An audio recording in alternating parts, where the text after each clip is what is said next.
All right, ladies and gentlemen, thank you for joining my Talking While Driving podcast. So this is the Undrafted Hockey Fan Podcast. We're here to talk. I drive a lot for my job, so here we are going to talk about some hockey today.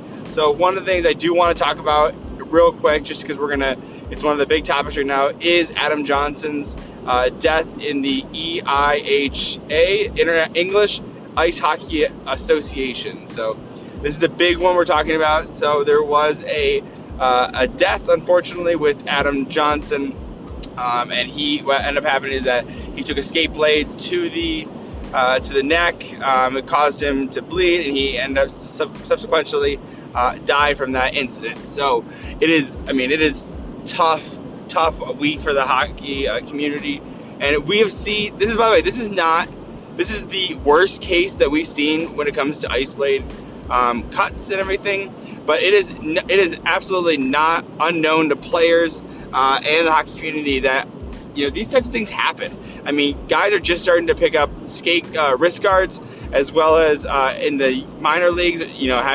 Wearing neck guards is mandatory in a lot of the junior leagues.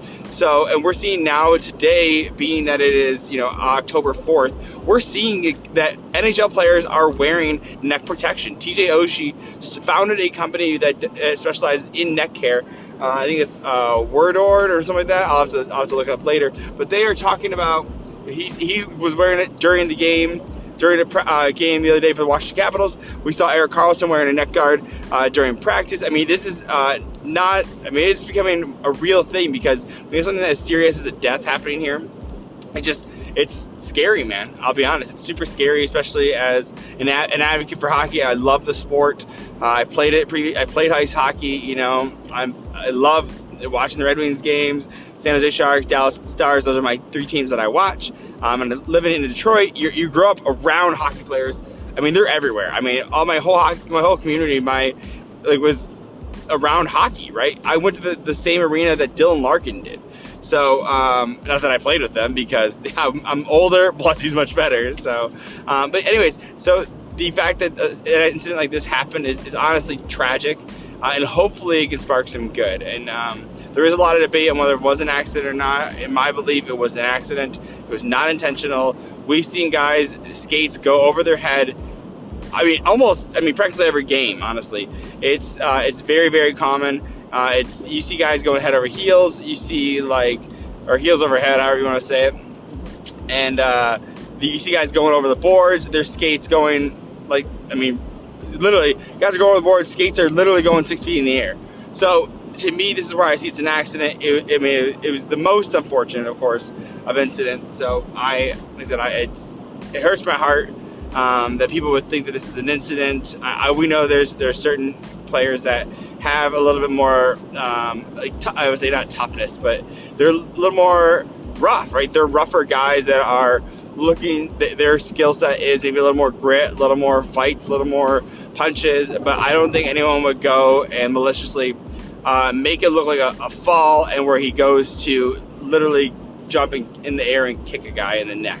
I just don't believe that, personally. So it's a really unfortunate thing, but like I said, that's my opinion on it. Let me know what your thoughts are on this, because I genuinely think it was an accident. So anyways, so this is a huge story. I mean, and the thing is, one of the holdups that we're seeing is a lot of these companies for new equipment in the NHL have to get approved through the league. So you can't just say, I'm going to wear this during a game. It just doesn't happen that way. So there's an approval process for the vendors and everything. So I imagine TJ Oshie has already gone through that process, which is why they're probably going to get a lot of orders through there. But this is a huge thing, man. Like I said, I'm excited for it. I think if you can protect players at any point, you should absolutely do it. And I think the progression is going to look something like this, where similar to visors are not mandatory for every player in the league. They are mandatory for every player coming into the league, since I think it was 2015 or 16 or something like that. It was later, right, for all the newer guys, right? It wasn't even earlier. Maybe 2013. There's still guys like Ryan Reeves on the Toronto Maple Leafs. There's guys like Brent Burns that still don't wear visors. I think it matched, or I'm trying to think of Ovechkin. I don't know if he wears a visor. He might. But there's guys that just don't wear visors because they don't have to.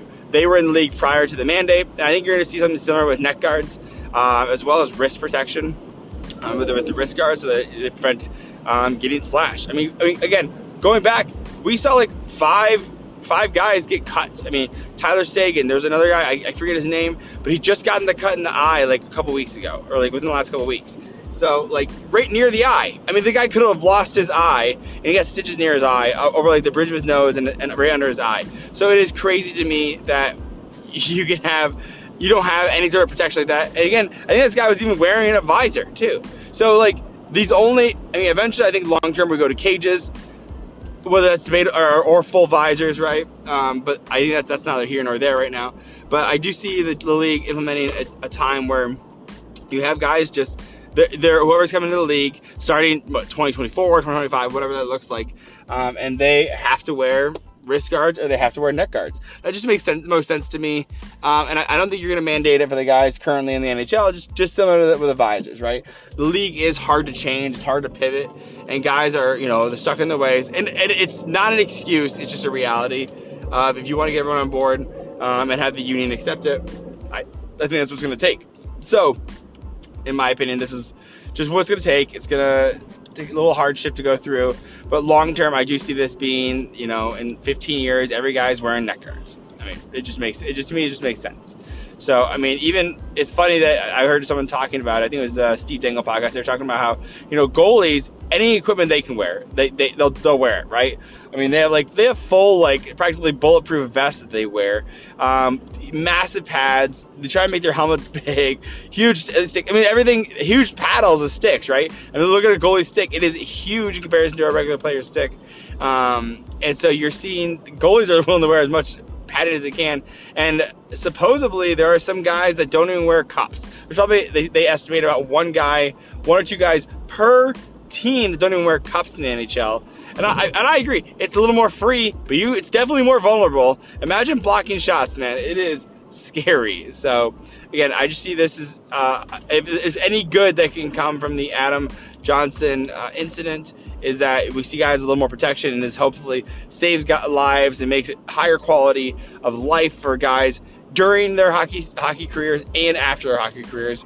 Again, which is where we can't talk about with Adam Johnson. So again, I implore you just to stay positive about this as much as you can. I know it's hard to, but so hopefully we can use this for good. And guys wearing neck guards, it shouldn't be a big deal.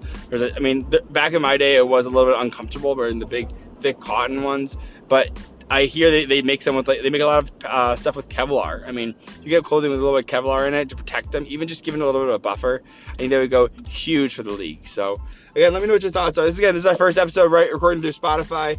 Let me know how it goes. I'm excited. I actually want to start doing this more because I think I have a ton of drive time. I'm driving, 20 hours a week. 20 hours a week. So if we can get something going, let's do it. So fire it up. Love you guys, and catch you soon. Check out my YouTube channel, Undrafted Hockey Fan. We're on the road to getting 500 subscribers by the end of the year, and we're just gonna keep pumping out content. So, so like, subscribe, comment, let me know what your thoughts are, and love you guys. See ya.